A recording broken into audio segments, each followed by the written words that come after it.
Chapter 1. The Ocean. Our story begins on the ocean, with wind and rain, and thunder and lightning and waves.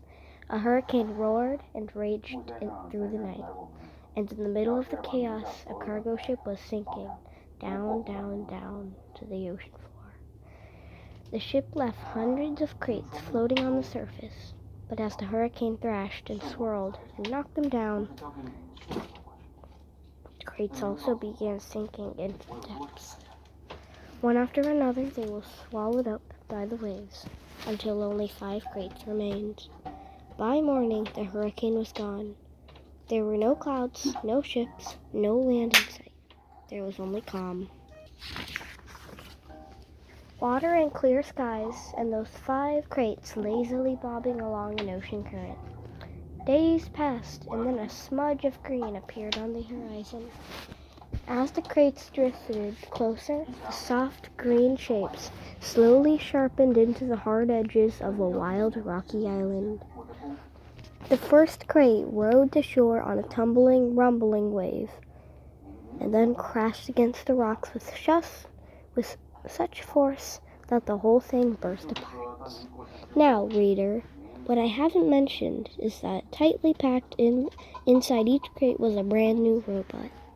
The cargo ship had been transporting hundreds of them before. It was swept up in the storm. Now only 5 robots were left. Actually, only 4 were left, because when that first crate crashed against the rocks, the robot inside shattered to pieces. The same thing happened to the next crate. It crashed against the rocks, and robot parts flew everywhere. Then it happened to the next crate, and the next. Robot limbs and torsos were flung onto the ledges. A robot head splashed into a tide pool. A robot foot skittered into the waves. And then came the last crate. It followed the same path as the others, but instead of crashing against the rocks, it sloshed against the remains of the first 4 crates. Soon more waves were heaving it up out of the water. It soared through the air, spinning and glistening until it slammed down onto a tall shelf of rock. The crate was cracked and crumpled, but the robot inside was safe. Chapter 2. The Otters. The island's northern shore had become something of a robot gravesite. Scattered across the rocks were the broken bodies of 4 dead robots. They sparkled in the early morning light, and their sparkles caught the attention of some very curious creatures. A gang of sea otters was romping through the shallows when one of them noticed the sparkling objects, but the otters all froze. They raised their noses to the wind, but they smelled only the sea. So they cautiously crept over the rocks to take a closer look. The gang slowly approached a robot torso.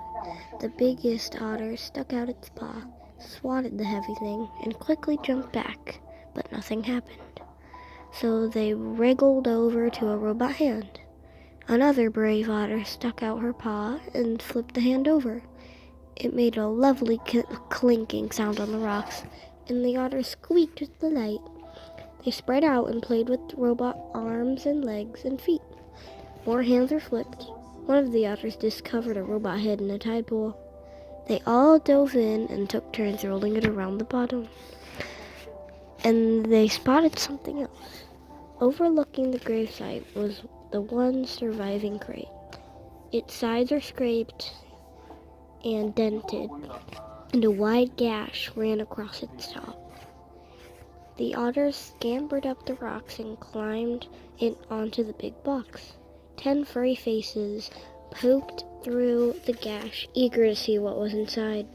But what they saw was another brand new robot. But this robot was different from the others. It was still in one piece, and it was surrounded by a spongy packing film. The otters reached through the gash and tore at the foam. It was so soft and squishy They squeaked as they snatched at the fluffy stuff. Shreds of it floated away on the sea breeze. And in all the excitement, one of their paws accidentally slapped an important little button on the back of the robot's head. It took a while for the otters to realize that something was happening inside the crate, but a moment later, they heard it. A low, whirring sound. Everyone stopped and stared, and then the robot opened her eyes. The robot's computer brain booted up. Beep, beep, beep. Her programs began coming online, and then, still packed in her crate, automatically started to speak. Hello, I am Roz, Unit 7134, but you may call me Roz. While my robotic systems are activating, I will tell you about myself. Once fully activated, I will be able to move and communicate and learn. Simply give me a task and I will complete it. Over time, I will find better ways of completing my tasks. I will become a better robot. When I am not needed, I will stay out of the way and keep myself in good working order. Thank you for your time. I am now fully activated. Chapter 4, The Robot Hatches. As you might know, robots don't really feel emotions, not the way animals do. And yet, as she sat in her crumpled crate, Roz felt something like curiosity. She was curious about the warm ball of light shining down from above. So her computer brain went to work, and she identified the light. It was the sun. The robot felt her body absorbing the sun's energy. With each passing minute, she felt more awake. When her battery was good and full, Roz looked around and realized that she was packed inside a crate. She tried to move her arms, but they were restrained by cords, so she applied more force. The motors in her arms hummed, a little louder, and the cords snapped. Then she lifted her hands and pulled apart the crate, like a hatchling breaking from a shell. Roz climbed out into the world. Next page. Chapter 5, The Robot Gravesite. Those otters were now hiding behind a rock, their round heads nervously poked up, and they watched as a sparkling monster emerged from the crate. The monster slowly turned her head as she scanned the coastline. Her head turned and turned all the way around, and it didn't stop turning until she was looking right at the otters. Hello, otters. My name is Roz. The robot's voice was simply too much for the skittish creatures. The biggest otter squeaked, and the whole gang suddenly took off. They galloped back across the robot gravesite, flopped into the ocean, and raced through the waves, just as fast as they could. Roz watched the otters go, but her eyes lingered on the sparkling objects that littered the shore. The objects looked strangely familiar. The robot swung her left leg forward, then her right, and just like that, she was taking her very first steps. She stomped away from her crate and over the rocks and through the gravesite until she was standing above a broken robot body. She leaned in and noticed the word Rozum lightly etched on the torso. She noticed the same word on all the torsos, including her own.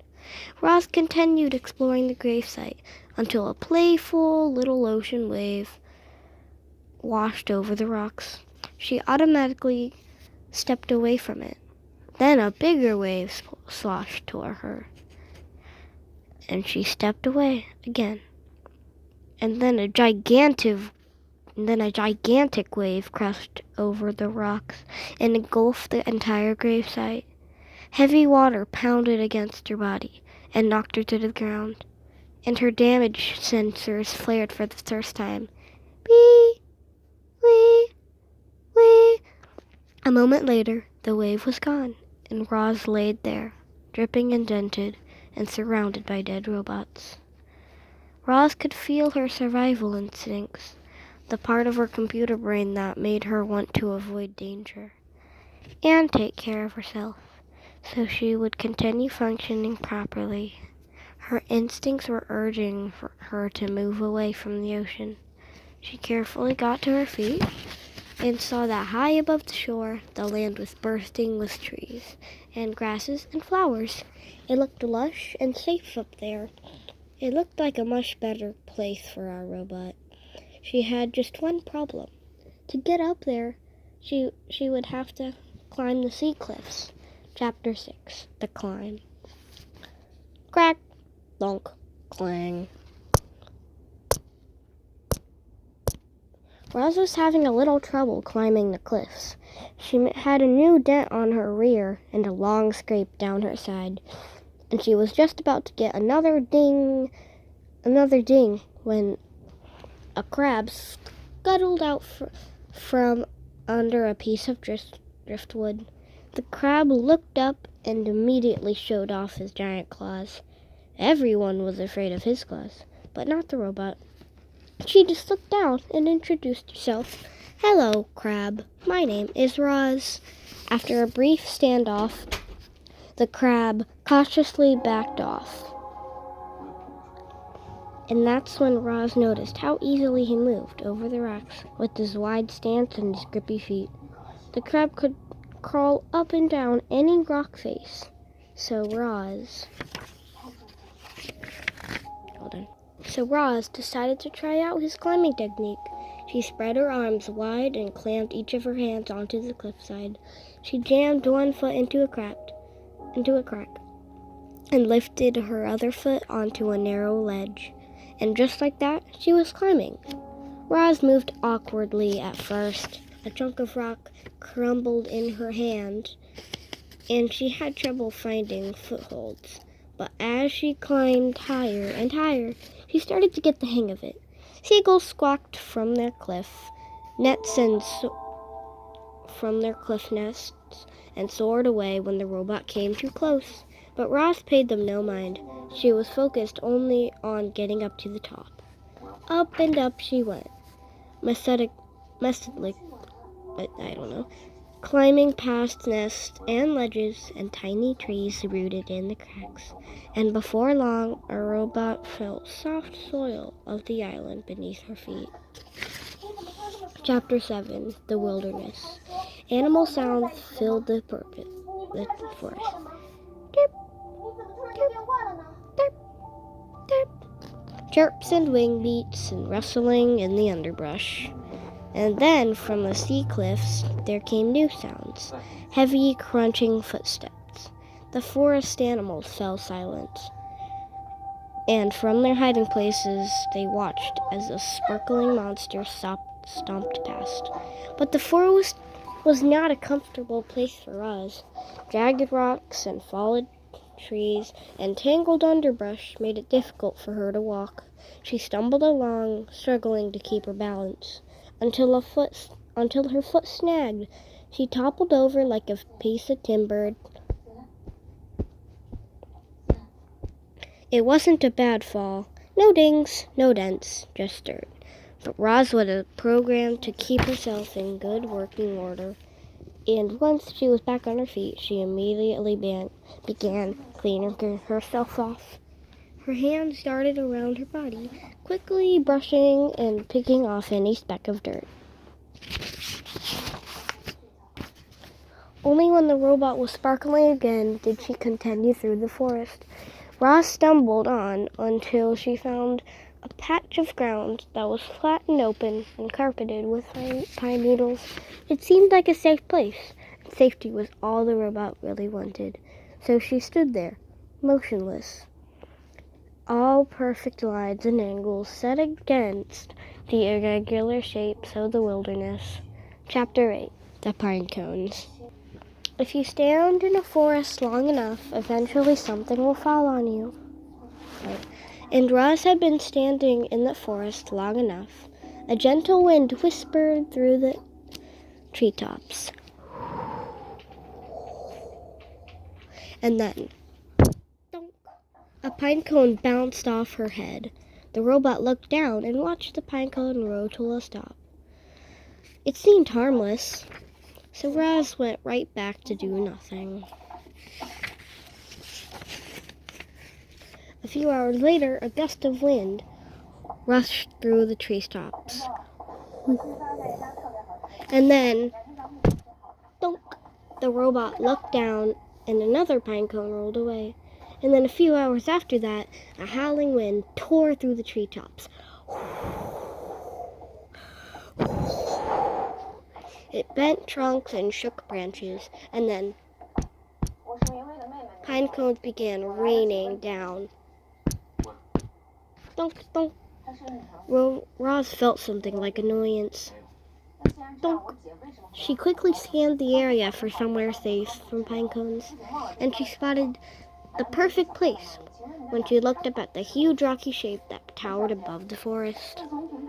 Chapter 9, The Mountain. Roz was now stomping her way up the mountain. Dense forest and rocky outcrops forced the robot to zig and zag and backtrack. But after an hour of steady hiking, she arrived at the craggy mountain peak. Grasses and flowers and shrubs sprouted everywhere, from every pocket of soil, but there were no trees at the top. Roz was safe from those annoying pine cones. She dusted herself off and then carefully climbed up a leaning slab of stone to the very highest point of the entire mountain. The robot slowly turned her head completely around. She saw the ocean stretching to the horizon in every direction, and in that moment, Roz learned what you and I have known since the beginning of the story. In that moment, Roz finally realized that she was on an island. Roz looked down and surveyed the island. Starting from the sandy southern point, the island grew wider and greener and hillier until it finally jutted up into the rocky cone of the mountain. In some places, the mountain fell away, leaving sheer cliffs. A waterfall rushed off one cliff and fed a river that wound its way through a great meadow in the center of the island. The river flowed past wildflowers and ponds and boulders, and then disappeared into the forest. Blurry shapes suddenly cut through the robot's vision. She refocused her eyes and saw vultures circling above the foothills. Then she noticed lizards warming themselves on a distant rock. A badger peeked out from a berry bush. A moose waded through a stream. A flock of sparrows turned in perfect unison above the trees. The island was teeming with life, and now it had a new kind of life, a strange kind of life, artificial life. Chapter 10, The Reminder. I should remind you, reader, that Roz had no idea how she had come to be on that island. She didn't know that she had been built in a factory and then stored in a warehouse before crossing the ocean on a cargo ship. She didn't know that a hurricane had sunk the ship and left her crate floating on the waves for days until it finally washed ashore. She didn't know that she had been accidentally activated by those curious sea otters. As the robot looked out at the island, it never even occurred to her that she might not belong there. As far as Roz knew, she was home. Chapter 11, The Robot Sleeps. Roz stood on the peak and watched the sun sink behind the ocean. She watched shadows slowly spread over the island and up the mountainside. She watched the stars come out, one by one, until the sky was filled with a million points of light. It was the first night of the robot's life. She activated her headlights, and suddenly bright shafts of light were beaming out of her eyes and illuminating the whole mountaintop. Too bright, so she dimmed them. Then she turned them off and sat in darkness and listened to the chorus of nighttime chirps. After a while, a robot's computer brain decided it was a good time to conserve energy, so she sat and anchored her hands to the rocks. Her non-essential program switched off, and then in her own way, the robot slept. Chapter 12, The Storm. Roz felt safe up on the mountaintop, so she spent the next few days and nights perched on the peak. But everything changed one afternoon, when a low-flying cloud crept up the mountain, and Roz found herself surrounded by white. When the world faded black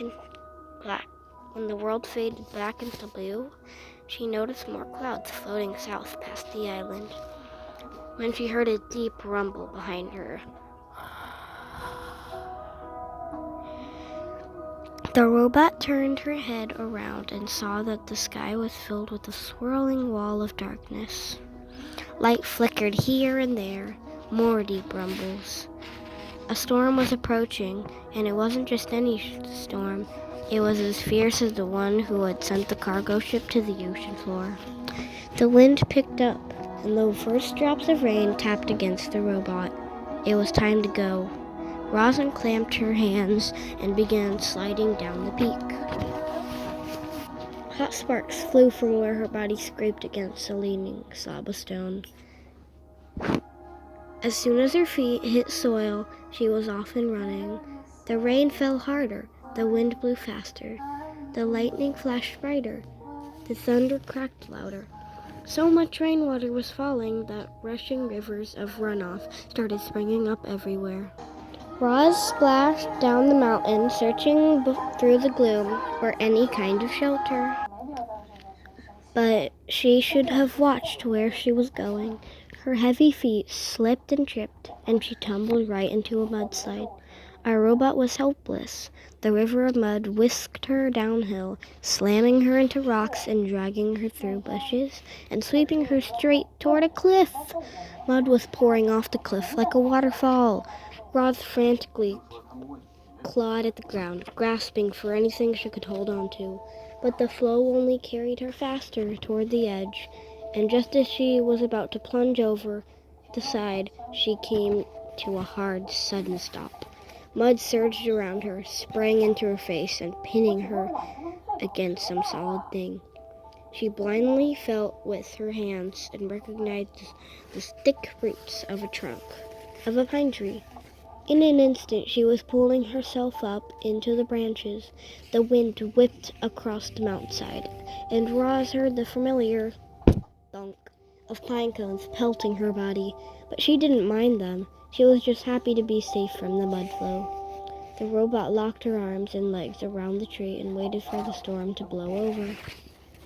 Chapter 13, The Aftermath. Daybreak and the storm had passed, but the sounds of water were everywhere. The air was filled with dripping sounds of mountain runoff and the sloshing sounds of flooded streams. And then came a different sound. It was clanging sound, made when a robot slips off a wet rock. There were quite a few changes that morning. As Roz worked her way downhill, she scanned the aftermath of the storm. Giant mounds of mud and debris had formed below the cliffs. The island's central river had crested its banks and spilled into the nearby fields and forest. Some trees had been uprooted. Others were submerged,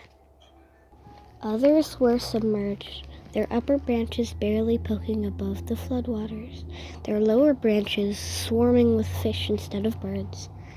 After such a storm, you might expect to see animal corpses scattered among the devastation, but the animals seemed to have survived just fine.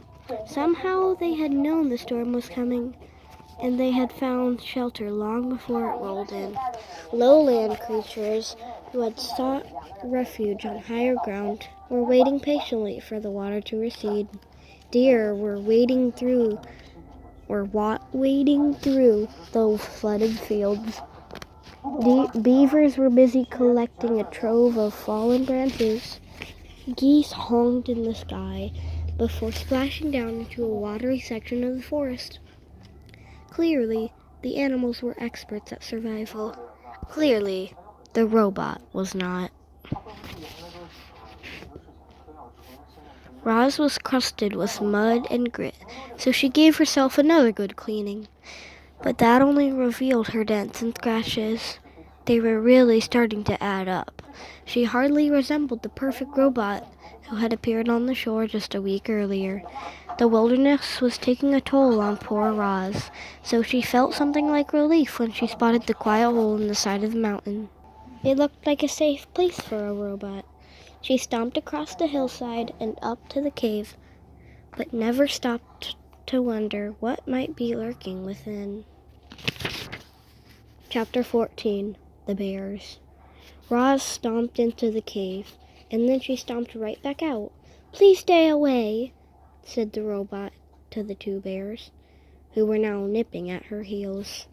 You see, when Roz stomped into the cave, she accidentally woke up a brother bear and a sister bear from their morning nap, which is never a good idea.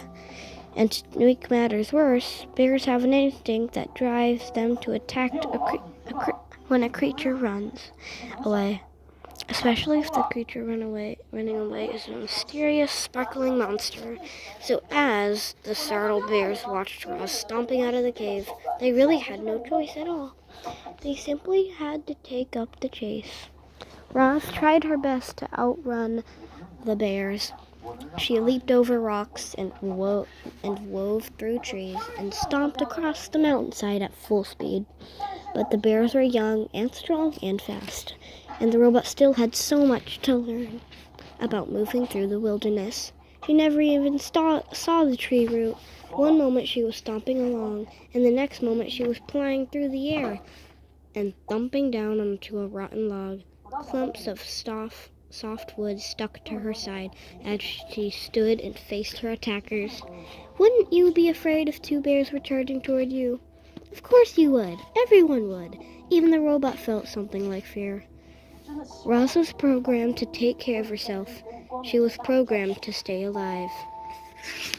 And as the robot watched those bears charging toward her, she knew her life was in serious danger. The bears slammed into Roz, knocking her against the trunk of a towering tree. Then one bear dove at her legs, and the other clawed at her chest. If the only robot had swung her fist, If only the robot had swung her fist or kicked her feet, she would have scared them off. One good bop in the nose would have sent them running. But the robot's programming would not allow her to be violent. Clearly, Roz was not designed to fight bears. Powerful jaws chomped her arms. Sharp claws slashed her face. A massive head rammed her chest. "Please stay away," said the robot. "Roar," said the sister bear. "Grrr," said the brother bear. And then the bears went in for the kill, but the robot had vanished. Using all the strength in her legs, Roz jumped straight up high into the air and landed on a tree branch overhead. The tree shook with the sudden weight of the robot, and then thunk, thunk. 2 pine cones bounced off Roz, and a moment later, the same pine cones bounced off the bears below. The bears grunted with the annoyance. This gave Roz an idea. The robot's programming stopped her from being violent, but nothing stopped her from being annoying. So Roz plucked pine cones from the nearby branches and lobbed them down at the bears. Thunk, thunk, thunk, thunk. Each pine cone bounced off its target with an annoying accuracy and whipped the young bears into a frenzy. Said the sister bear. Said the brother bear. "I do not understand you bears," said the robot.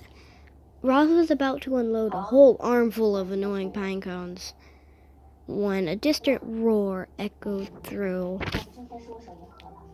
the forest. Back at the cave, the mother bear was calling for these two, and she did not sound happy. The young bears looked at each other. They knew they were in trouble, but before lumbering home, they glared up at Roz and snorted one last time. More than anything, they wanted to kill the robot. Chapter 16. The Pine Tree. Roz was in no hurry to leave the tree. She stayed on her branch long after the bears had gone, enjoying some peace and looking herself over. In addition to bite marks and claw marks, the robot was also covered in dirt, which of course meant it was time for another cleaning. She was making good progress when she felt something sticky on her arm. The problem with sitting in a pine tree is that eventually the tree's sticky resin will find you. It always does. And it found Roz. The robot scrubbed and scraped at the resin, and soon her fingers were completely coated in the sticky stuff. Then it was all over her arms and legs and her torso. A robin swooped into the tree and began screeching and fluttering around Roz. The bird had recently finished building herself a new nest. It was a little work of art, a delicate basket woven from grass and twigs and feathers, and it was right above the robin's head. "Screech, screech," said the robin. "I do not understand you, Robin," said the robot. The robin continued screeching, "Screech, screech," and fluttering. And then, splat, she splattered her droppings across the robot's face. This bird was serious. So Roz scooted away, farther out on the branch, until she heard a quick, sharp crack. Before Roz knew what was happening, the tree branch snapped under her weight, and she went crashing to the forest floor. She hit the ground hard and laid there, as broken branches and pine cones and needles showered down on top of her. There was another splat, and then quiet returned to the forest.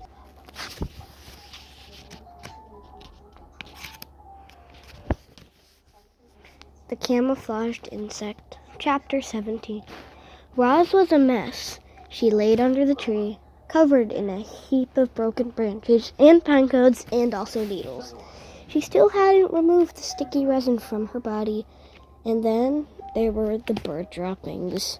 She was about to get up and give herself a rigorous clean when she noticed a peculiar twig. The twig was moving. It was crawling along one of the broken branches on the ground. With a gentle touch, the robot picked up the twig. "Hello, stick insect. My name is Roz. You are very well camouflaged." The stick insect's body was long and thin. He had the same shape and colors in the marking as a real twig. But if you looked closely, you might see two tiny eyes and two spindly antennae. The insect doesn't make a sound, and he sat perfectly still as the robot.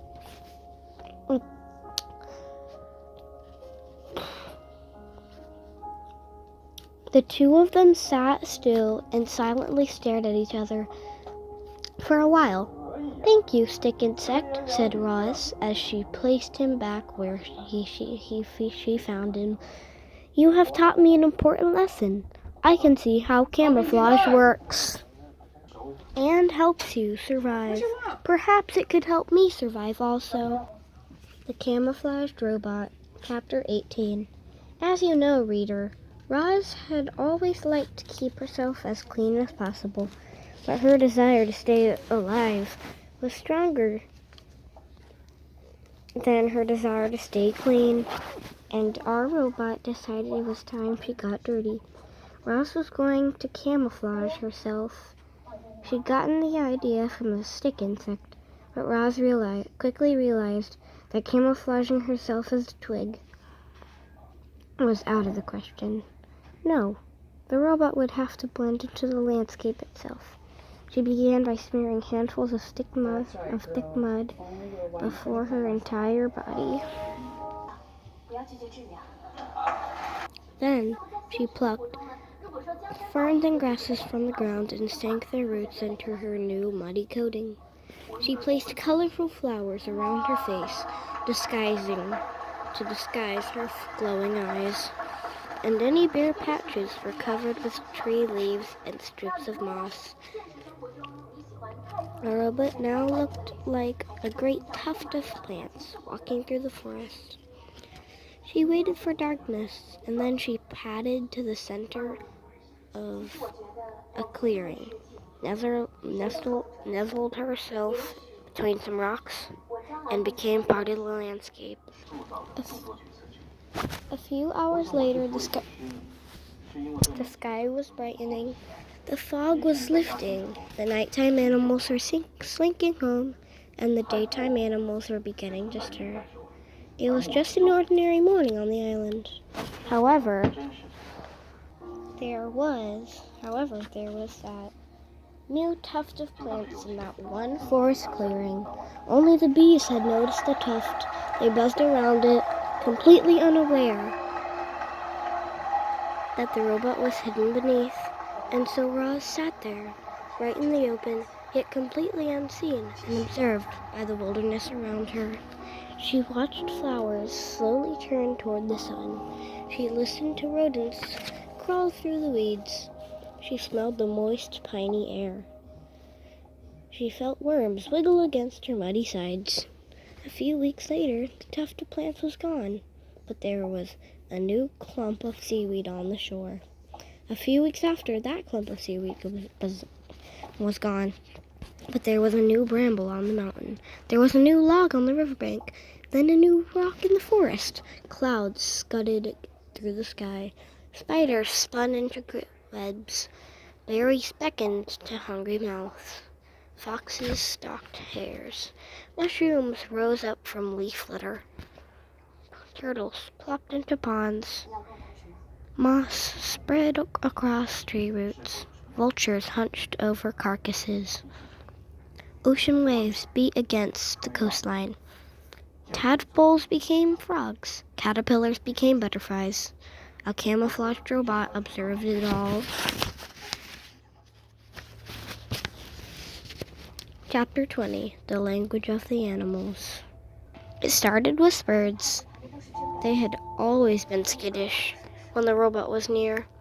They would stare and screech and then scatter. But now that Roz was camouflaged, she could secretly observe their normal behavior right up close. Roz noticed chickadees fluttering through the same flowers and singing the same song every morning. She noticed a lark who swooped down to the same rock and sang the same song every afternoon. She noticed the same two magpies singing to each other from across the same meadow every evening. After weeks of robotically studying the birds, Roz knew what each bird would sing, and when they would sing, and eventually why they would sing. The robot was beginning to understand the birds. But she was also beginning to understand the porcupines and the salamanders and the beetles. She discovered that all different animals shared one common language. They just spoke the language in different ways. You might say each species spoke with its own unique accent. When Roz first listened to the chickadees, their song sounded like tweedle, twee, tweedle, twee, tweedle. But now when the chickadee sang, Roz heard, "Oh, what a lovely day it is. Oh, what a lovely day it is." Deer spoke mostly with their bodies. By simply turning their head, a doe could say to her family, "Let's look by clovers by the stream." Snakes often hissed to themselves things like, "I know there's a tasty mouse around here somewhere." Bees said very little. They used their wings to buzz a few simple words like nectar, sun, hive. Frogs spent much of their time searching for each other. One would croak, "Where are you? I can't see you." And then another would reply, croak, "I'm over here. Follow my voice." When Roz first stomped across the island, the animal squawks and growls and chirps had sounded like nothing, more than meaningless noises. But she had no longer heard animal noises. Now she heard animal words.